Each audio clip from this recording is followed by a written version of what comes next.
Let's go back in time for a moment. Let's go back to the beginning of the symbiotes within the Marvel Universe. The very first person to have a symbiote was Spider-Man. And what if he never gave that up? What if he became Venom? This is the Comicstorian channel where I take some of your favorite trade paperbacks and single issues and I break them down into digestible bites to help you understand. Then I read them dramatically back to you. All alterations to the panels, text, and images are to prevent copyright problems, and all art is owned by its respective companies. Today we're going to be giving you the full story of Spider's Shadow. This is a 5-issue mini-series telling a what-if style tale. What if Peter Parker stayed Venom? If you end up liking the way that we're telling you this story, please consider hitting that like button, smashing subscribe, and joining us over at Patreon.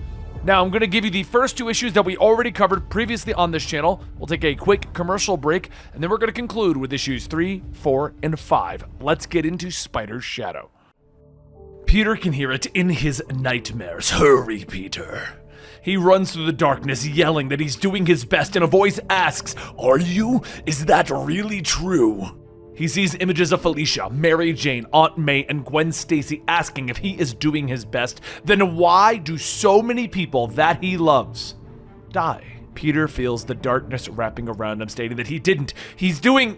But then he wakes up shouting that he is doing his best. For Peter, the nightmares keep getting worse. Things have been stressful, sure, but when aren't they? Aunt May hasn't been talking to him since he dropped out of school, and he's been messing up with MJ and the Black Cat. No chance of going back to sleep now, so may as well get some fresh air and shake this off. Yeah, just shake this off. As the black suit wraps itself around Peter, he thinks that the only easy thing lately in his life has been this suit. Alien material that doesn't need to be washed after fighting bad guys. Unlimited webbing. It responds to his every thought. Heck, it can even mimic other clothing. He sort of misses the classic look, the old look that didn't really strike fear into the hearts and minds of his enemies. But this new one? Oh, it does. Guess he could always swap it around when he feels more friendly and neighborhood. Just then a woman shouts for help while 2 muggers try to take her purse. One man says that he's holding a knife, and Spider-Man says yeah, and he'll continue holding it until the webbing dissolves. The cops are going to be so excited. After punching the first man, the second grabs the woman, telling Spider-Man to back off. But Spider-Man grabs the second man, slamming him into the wall, asking, "When will you ever learn? People's lives aren't worth this. I'm so tired of!" But before punching the robber, he stops himself, telling the old woman that he is sorry. He gets mad. He asks if that is Spider-Man, and he tells her, "Yes, it is. Just added the dark to tall, dark, and handsome." As Spider-Man heads back out, he thinks that maybe he should try and get some sleep again. He's just been feeling so tired lately. And then a voice tells him, "No." Spider-Man lands looking around. He's not quite sure who it was and begins to think that maybe he's more tired than he thought. And just as before, Spider-Man has the same nightmare once again, where he violently wakes up, throwing Mary Jane against the wall as he lashes out. Mary Jane yells, "Listen, it's her. The door was unlocked. What the hell is the matter with you, Peter?" He tells her, "Oh God, I'm sorry, these nightmares they're getting." And MJ tells him that it's fine. Actually, that's why she's here. She is sorry for walking out the other day. Knowing that he is Spider-Man has been hard. It's hard accepting that he has this dangerous double life with situations and people she can't even wrap her head around. She wanted to run away from it all, but she is his friend, and she can see that he is unraveling. He isn't sleeping, he's darker. Even this new look of his, but as MJ picks up the suit, it wiggles. Spider-Man says that it's not from around here. He's sorry, and she's right. He doesn't know what's wrong, but he'll figure it out. He suits back up and heads out thinking that he might be able to get some answers from Reed Richards. That way they can check out the suit but as Spider-Man fires a web line, nothing happens. He begins to fall, but when he uses his other hand, the webbing appears and he manages to land on a rooftop. Spider-Man says, "Okay, didn't think I could run out of webbing. All the more reason to take it to, Spidey sense." Just then, the Hobgoblin rockets by, laughing, yelling that he'll keep coming back until they pay up. Spider-Man swings down, kicking Hobgoblin off of his glider, stating that maybe he should start getting those people to prepay for his services. As the Hobgoblin falls onto a car, he throws a bomb upward, blasting Spider-Man into a nearby building. He gets up laughing, stating that he's going to miss him once he finally kills the spider. Spider-Man webs up the car that Hobgoblin fell on, whipping it back, slamming it into him, telling him, "I am getting real tired of this, real tired of you." Hobgoblin coughs. Having a bad day? And Spider-Man smacks him, telling him, I want this to be done. As he rips the mask off, he looks closer. Roderick Kingsley? You decided to go all in and be a supervillain? Roderick tells him that he wanted power, but Spider-Man punches him, asking, power? You hurt people, terrorize them for power? The voice inside of Spider-Man's head talks to him again. Scare him, power through fear. Spider-Man looks at Kingsley. You don't know it, but I am power. As Spider-Man throws Roderick down, he tells him that prison is useless. He'll get out just like the rest, so spread the word. Spider-Man is for keeps now. The next day, Spider-Man stops by the home of the Fantastic Four with the Torch yelling, Hey Reed, drop your experimental device that'll make the world so much better, because Spidey here wants you to look at his tracksuit. Spider-Man tells him to shut up. He just hasn't been sleeping well. And Reed tells him it's okay. He's been eager to analyze that suit of his. Shouldn't take more than half an hour or so. Anything unusual lately, Spidey? There was a moment that he didn't fire a web line the other day, but it seems to have fixed itself. Aside from that, he's been really tired lately. But it doesn't seem to be because of the suit, because if anything, the suit is making him feel stronger. Like he's more powerful if he's just wearing it. The only time that he feels bad is when he isn't wearing it, and Reed says that they'll do some tests and see. But as Spider-Man lays down, he asks if it's okay that he gets some shut-eye while this is happening. He doesn't want to be rude or anything. Reed tells him of course, they'll let him know when they're done. So as Spider-Man falls asleep, Torch says that Spidey's been acting weird, huh? It's not just me. Reed says that Spider-Man is definitely not his usual self, and he has some suspicions. But while Spider-Man dozes off, his nightmare comes creeping back in, but slightly different this time. He finds himself trying to save people, but the voice tells him that it's okay. Sometimes he may have to hurt people to save people. Peter says that he can't, but the voice tells him that he needs to. He needs to be strong. Spider-Man screams as he wakes up with Reed telling him that everything is okay, the tests are done, they just didn't want to disturb him while they sifted through the data. Spider-Man says that he's sorry, did he mention the nightmares, and Reed says that it would make sense. The suit reacts to thought, and he is also reacting to the suit's thoughts. It appears to be bonding with him physically and mentally. It's not advanced material, it's more of a symbiote, a sentient being. Spider-Man looks at himself. Oh, that makes sense. It makes me stronger, so I must help it somehow. Reed says actually he'd suggest removing it immediately so they can keep it here for further examinations. Spider-Man asks if it's really necessary, and Reed tells him yes it is. They don't know what kind of damage the symbiote is doing to him. Spider-Man says that this thing is alive. It has a right to make choices just like he does, and it chooses to be with them, and he chooses to be with it. They're helping each other, and he can feel it, Reed. It shouldn't be kept in a prison here. Reed stretches his arm out, telling Spidey to wait, but Spidey grabs his arm, crushing it, telling him, I know a greedy scientist when I see one. This isn't a science project for you to poke with a stick. It's a living thing. I wanted to know more about the suit, and now I do. Thanks. Later that night, Spider-Man heads to Aunt May's as he tells himself that he knows that Reed is just trying to help, but they don't need a scientist. What he needs is a rest. Hasn't had nightmares this bad since Uncle Ben died, and Aunt May hasn't talked to him since he dropped out, but he needs to go home. He needs to see her. As Peter knocks on the door, there's someone in the trees watching him. It's Hobgoblin. As the two sit at the table, May clears her throat asking how he's been, and Peter says not good. He knows that she's still mad at him, but things have been hard. Everything is just spinning. She's the only person on the planet who can bring him back to the stillness. May says that she shouldn't have cut him out like that. She just didn't like the thought of him not living up to his amazing potential. Suddenly there's an explosion, throwing them both to the ground, and May calls out to Peter as the Hobgoblin flies in. Peter, Spider, Peter, save me! After suiting up, Spider-Man grabs Hobgoblin and punching him into the house, shouting, My house, Kingsley! Hobgoblin sends his glider to knock Spider-Man down, yelling, You're the one who started this! Unmasking me, threatening me, you ruined the game, Spider! Spider-Man jumps up, lunging, using both feet to kick Hobgoblin through a lamppost, telling him, Shut up! Hobgoblin gets up laughing, telling him, It hurts when you're so close to home, huh?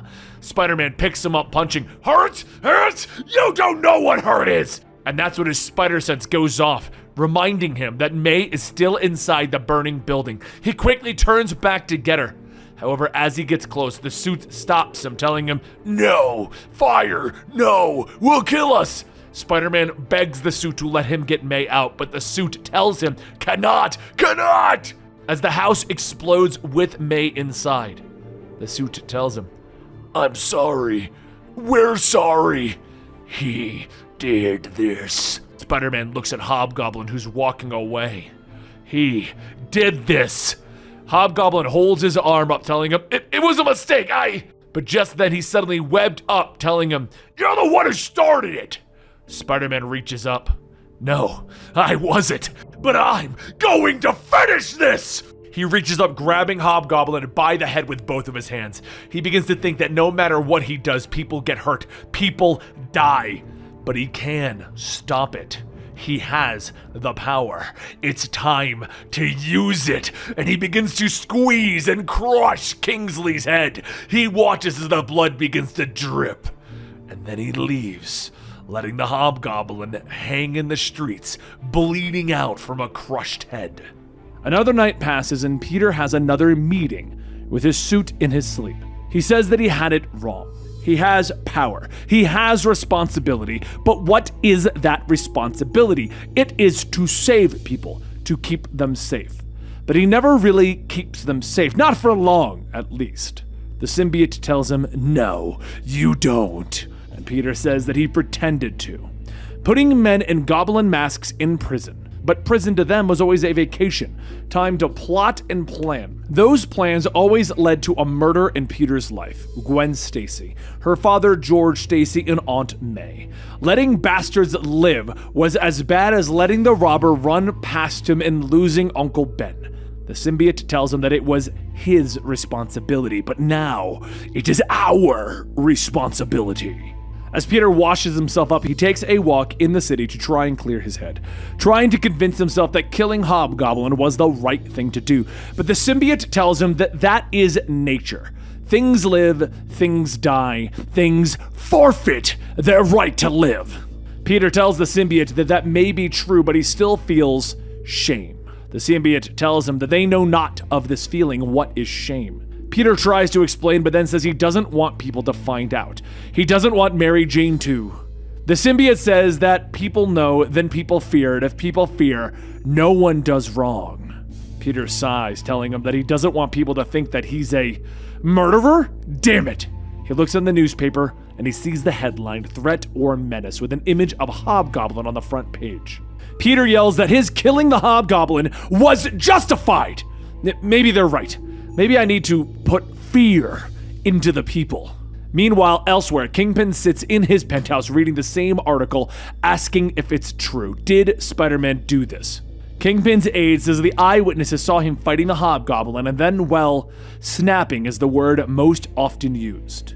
Kingpin takes a deep breath as he stands up. That is unfortunate. The only thing that made these superheroes tolerable was their insipid moral codes, nuisances, but never any real danger. My criminal empire can handle a 5% deficit due to Spider-Man's interference, but it cannot tolerate his death. It would seem that the time has come to make some calls. Later at the Daily Bugle, Jonah yells to Robbie that they will post whatever they need to. Spider-Man is a murderer, and the people of the world need to know! Robbie shuts the door to the office, telling him that they need to do this carefully. They don't know what happened out in Queens. It could be a different man in that suit. It isn't as clear-cut as Jonah thinks. Jonah scoffs once the door closes, and when he sits back down, he sees an outline of someone standing in his window. Seconds later, Spider-Man crashes in, screaming for Jonah, slamming him into the wall. Jonah yells for him to get his hands off, but Spider-Man grabs a hold of his hand, telling him, I don't care anymore, Jonah! He smashes his hand into the wall, asking, Isn't this what you wanted? You've been whipping up the city for years, telling them that I'm a criminal when all I've done is help people! Jonah struggles, and Spider-Man pulls him back, crushing Jonah's hand into his, telling him that it looks like they both got what they wanted. He'll be helping people more, and he'll be a criminal. Jonah screams as he falls to his knees, telling him, You broke my... Spider-Man tells him that if there is one more word about him in that paper, he'll come back and break the other hand. So the days start to go by. No word from Peter, and Mary Jane stops by his apartment asking if he's home. She says that she hasn't seen him since the funeral and, well, the news has been stating, oh my god, She walks into the room and sees Peter suspended in the air by the symbiote, asking what is going on. Peter asks if that is her. Sorry, MJ, it probably looks really strange, but honestly, it's incredibly comfortable. Mary Jane says that he hasn't been answering his phone, and Peter says that they have been busy. She asks, what does he mean by they?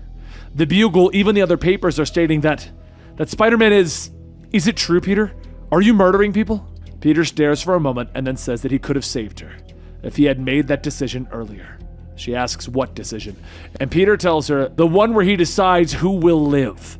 Hobgoblin, a piece of trash underworld killer, or Aunt May, the kindest person I've ever known, MJ. It's all decisions.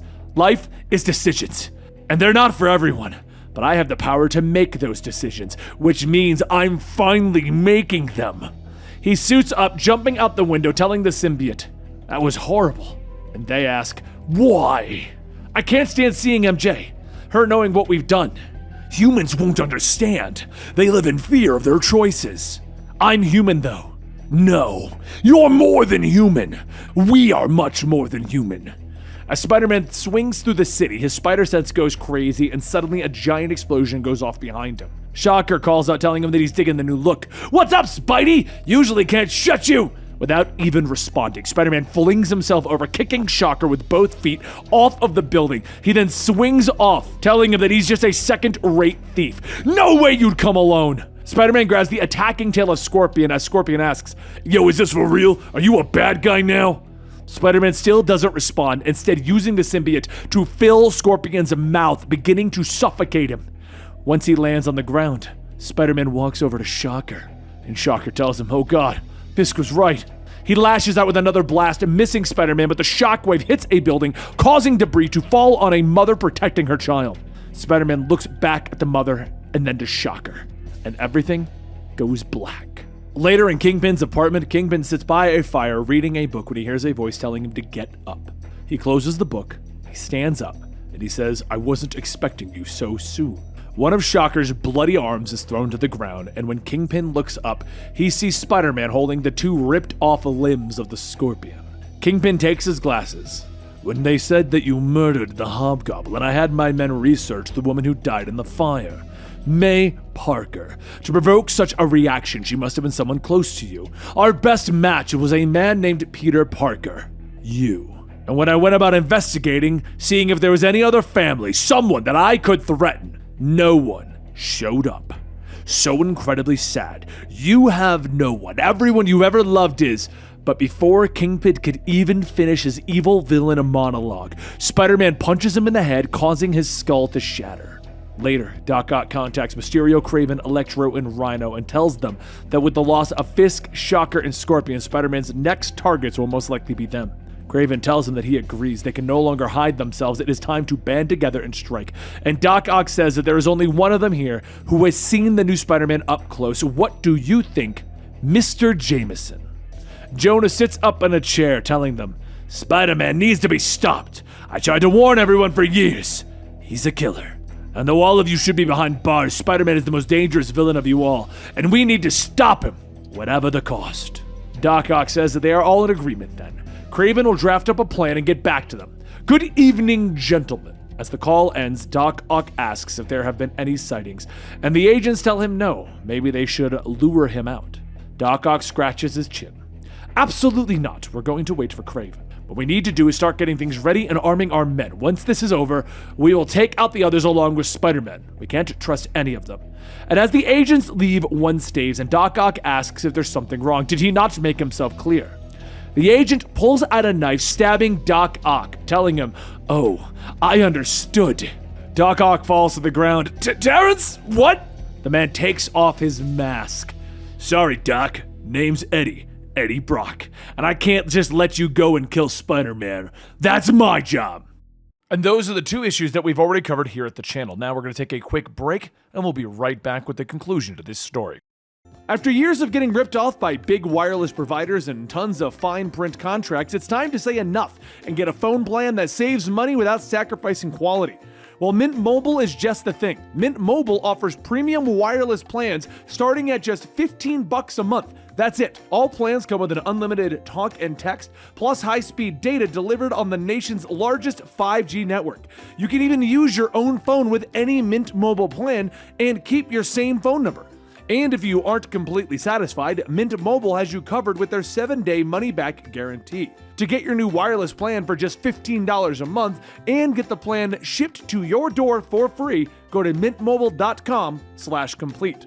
That's mintmobile.com/complete. Cut your wireless bill to $15 a month at mintmobile.com/complete. All was quiet at the remote location as a white van slowly pulls up. Jonah sighs. Damn it, what is he even doing? As he gets out, a voice says that they didn't think that he'd show up, but they also didn't think that Spider-Man would try to kill them either. Mysterio and the other members of the Sinister Six begin to walk out, with Electro laughing, stating, I always knew that Jameson was a villain. And then another voice calls out, a threat, a menace. Jonah turns to see Eddie Brock crawling up, wearing Doc Ock's mechanical arms, yelling, You're that reporter! The one who got fired from the Globe! Where's Octavius? Eddie says that he isn't coming, and he was fired because Spider-Man ruined his life. He lost everything, and all he wants is revenge. But what could an ordinary guy do against that monster? Nothing. Jonah asks, Are you all okay with this? And Kraven chimes in, Every sword added to our battle brings us closer to victory. Jonah takes a moment looking around. So this is it. This is where it's gonna happen. Mysterio tells him that he can say it. This is where they're going to kill Spider-Man. If we do it in this city, the other heroes may be a problem, but we planted a bug to bring him out here. Now it's just a matter of waiting for our revenge. Elsewhere, Peter is driving down a secluded road thinking that he let the monsters run rampant. The monsters and the cowards. Beetle gave them up, just took a little bit of persuasion. And now, what is he? The suit whispers to him, You're saving lives! And Peter slams on the brakes to think, telling himself, Yeah, I'm saving lives. Back at the house, Jonah goes out on watch with Eddie, and as they stand there, he asks, So this is revenge to you? You really blame Spider-Man for ruining your life? Eddie tells him, Yeah. And Jonah tells him, You were fired because you accused the wrong man of being Sin Eater on the front page of your paper. And then Spider-Man caught the real killer. Sounds to me like someone is just blaming others for their... But before he could finish, Jonah hears something crawling out of the woods. He walks over with his flashlight, and as he shines it up, he sees Beetle's body hung up in the trees. Eddie shouts to the group, He's here! And Mysterio runs out telling everyone, Remember the plan, activate the goggles. You'll be able to see reality while the image inducers terrorize Spider-Man.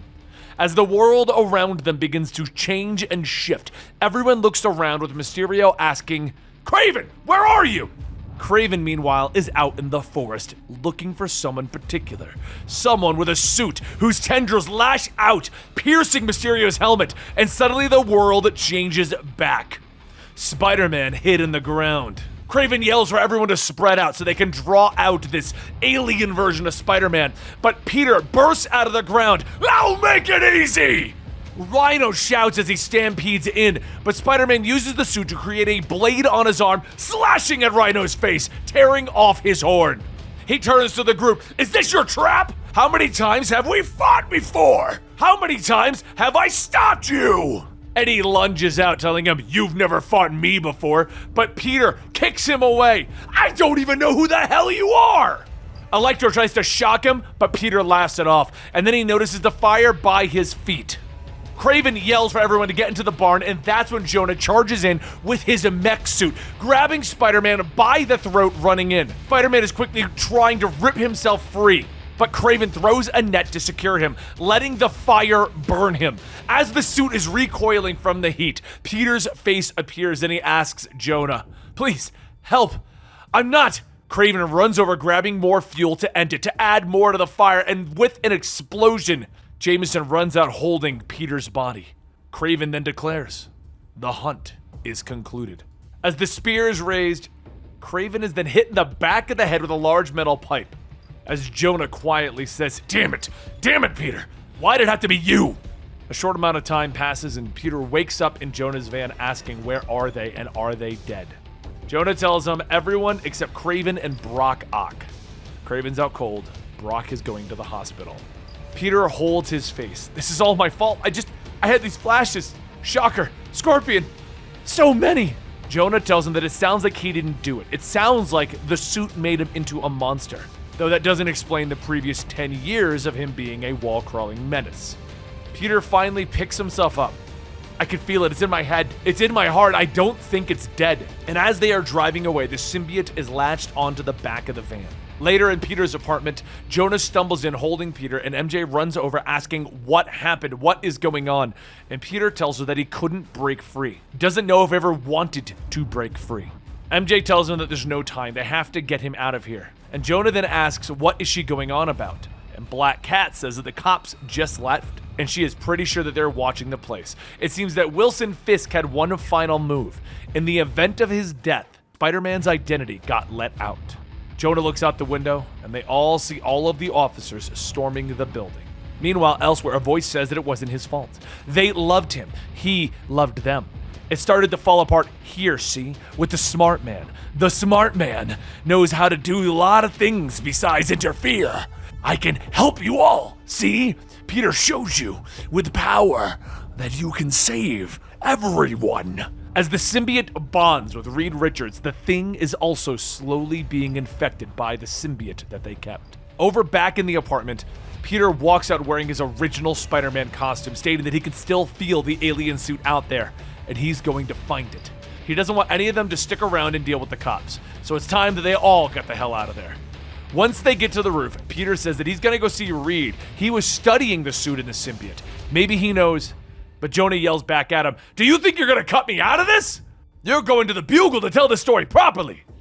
Peter snaps, telling him that for once in his stubborn life, listen to me, Jonah, and go home.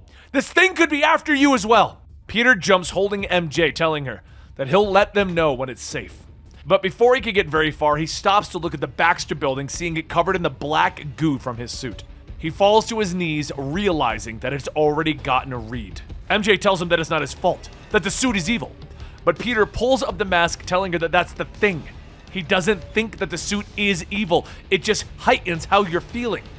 God help me. I wanted to kill my enemies. I was tired of the constant onslaught of friends and family dying because I didn't know what I should have done. MJ stops him, telling him it isn't him. He's the person that she knows. And it's because he isn't some perfect man who does good. It's because he does good despite not being perfect.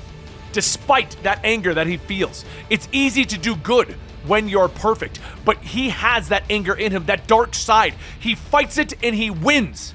He is the man that Ben and May raised. That means beating the darkness. So go get him, Tiger. Show the world who you really are.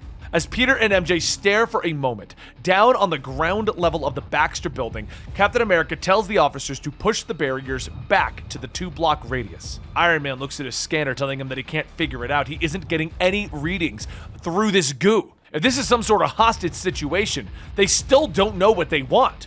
But Spider-Man walks up. I know what it wants. It wants me. Johnny runs over. Unbelievable! This is all your fault! Reed told you to take the suit off, and now him and Ben are trapped in there. Peter begins to tell him that he's sorry, but Johnny goes back to yelling, and Sue separates them. Peter tells them, I know that fire is his weakness. Torch could, but Iron Man stops him, telling him that they already tried that. Whatever this is, it's impervious to whatever they throw at it. Based on what Johnny told him about Reed's initial observations of the suit, they suspect that the symbiote has taken control of Reed in his brain to make the substance stronger. Spider-Man walks up, telling him that he can feel the suit. It's trying to get him to come inside. So he looks at Cap and he unmasks himself. I know you all see me as the Joker, but I'm telling you right now, man to man, face to face, it will never take control of me again. As he gets ready to head inside, a hole opens up, allowing him to enter, and MJ says that he shouldn't have done this alone. He forces a smile. It's okay. This is my fault, my responsibility. I've got this. As he walks in, MJ runs in behind and Johnny follows right up too, but the entrance closes off with Peter looking around asking, what the hell are you doing? MJ tells him that he can be mad later, and Johnny says he can be mad forever for all he cares. Peter tells them fine.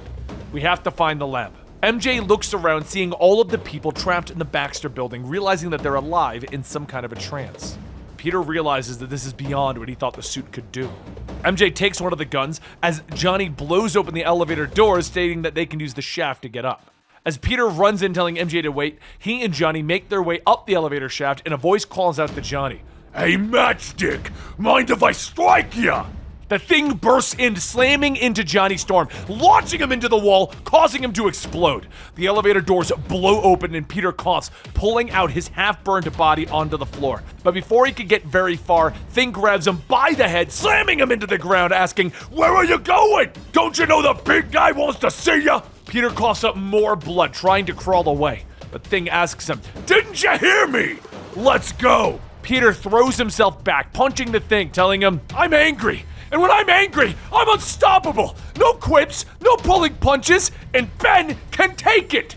Peter begins to give Thing everything that he's got, but Thing punches through with a powerful punch, throwing him into the wall. As Thing laughs, pulling the webbing off of his face, Peter webs up on the sides of the wall behind Thing, launching himself forward, kicking Thing out of the building and out with the others.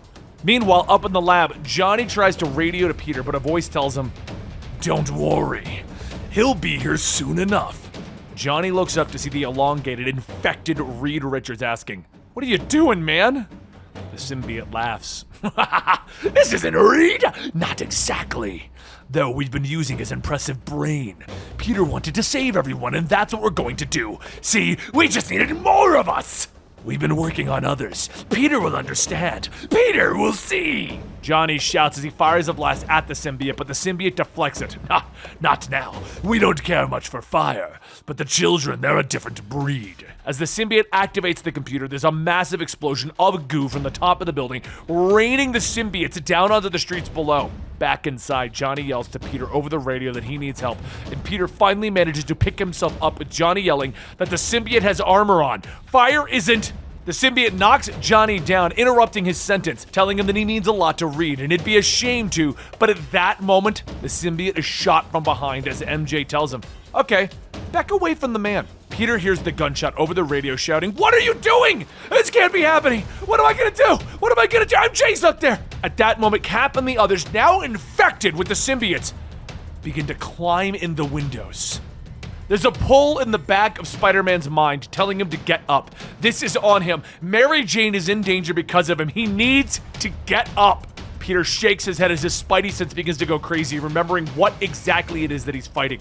A bunch of symbiote-infected superheroes. As they get closer, Peter radios over to Johnny, telling him that they're here in the building. He needs to get MJ and get out. Over in Reed's lab, Johnny tells him that he is way ahead of him. MJ begins to step back after firing the gun again, and the symbiote tells her that it was her who caused all of this. "When I tried to bond with Peter, you were on his mind. His love for you caused him to falter, to never commit."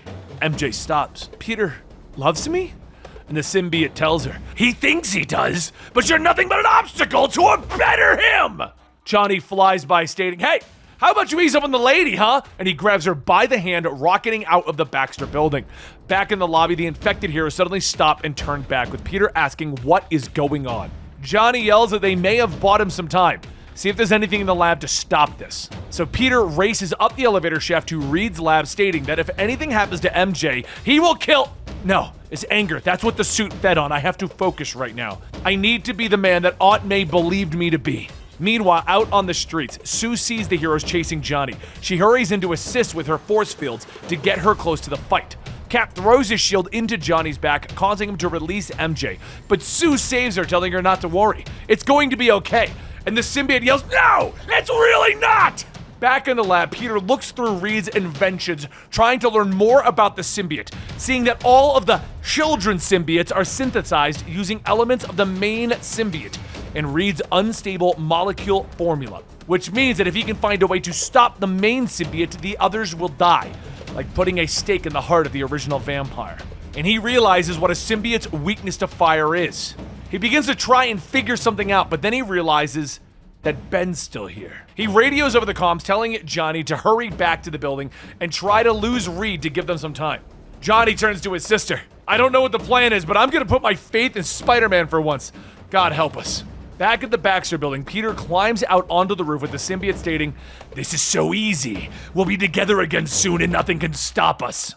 And Peter tells the symbiote that he knows that at the root of all of this, it's love. It's twisted, but it's love. He could take him over in a second, but how satisfying would that be? Just forcing Peter Parker to take the symbiote back. If the symbiote agrees to let Mary Jane live and stop possessing the others, he'll hand himself over willingly. He'll become the symbiote's host again. The symbiote smiles. "Agreed. But this one is too smart. We can't have him trying to stop things." The symbiote releases Reed and then stabs him in the chest, letting his lifeless body fall to the streets below. Peter screams, but with no time to waste, he swallows his anger and jumps down into the building, webbing up the hole.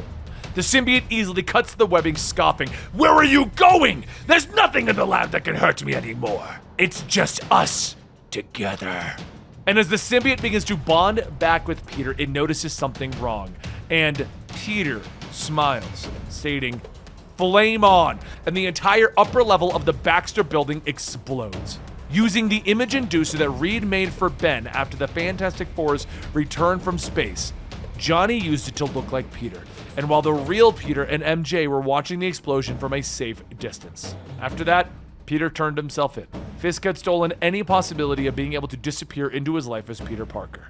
The trial was quick because the symbiotes had taken control of the other heroes as well. Their testimonies about feeling helpless and not being in control went a long way.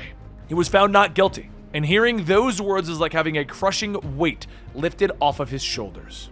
He was a free man, and he visited the grave of Aunt May and Uncle Ben to say that it's so terrible. So much death, so much destruction, and he feels horrible. But he's never been happier, and how is that possible? MJ kisses his cheek, telling him that life isn't about one thing or the other, it's about all of it. All he can do is be his best and push towards happiness when possible. Peter asks her how is he supposed to be Spider-Man after everything that has happened. Off in the distance, Sue walks down the path asking MJ if she could have a chat with Peter for a moment. MJ nods, and Sue tells him that they wanted him to know that they all know Reed's death wasn't on him. None of them are strangers to tragedy. One of their first tragedies was a damned rocket flight that gave them powers. It turned Ben into the Thing, and nobody knows this, but Reed almost died from the guilt of that. And instead of succumbing, he did something remarkable. He took tragedy and that guilt, and he turned it into something good. He helped Ben, he helped all of them become heroes. He reminded them that they all have to look on the other side of tragedy for meaning. And she hands Peter a pin telling him that they can all move forward together. As Peter really looks at it, he sees the pin as the Fantastic Four's insignia. The good, the bad, it all brings them to where they are, and they get to decide where they're going. The nightmares are over for now, and the future will be fantastic. And that's it. That is the conclusion to Spider's Shadow. There's a little bit of an epilogue, but it basically just shows you that the symbiote is still around. But overall, what did you guys think of this fun what if? I actually really loved this story, and it's going to be going into my collection. And if you want to also get your hands on a copy of this book, make sure you click the link down below and go check out Amazon. Go pick it up for yourself. Pre-order it. That's what I've done. Anyway, guys, if you enjoyed this, please consider hitting that like button, smash that subscribe button, and join us over at Patreon, or pick up the book yourself, or, just go to your local comic book store and get involved in the community that is comic books. We like having new people here. Either way, guys, thank you so much, and I hope you enjoyed this ending here, and I hope you enjoyed the finale to the whole thing.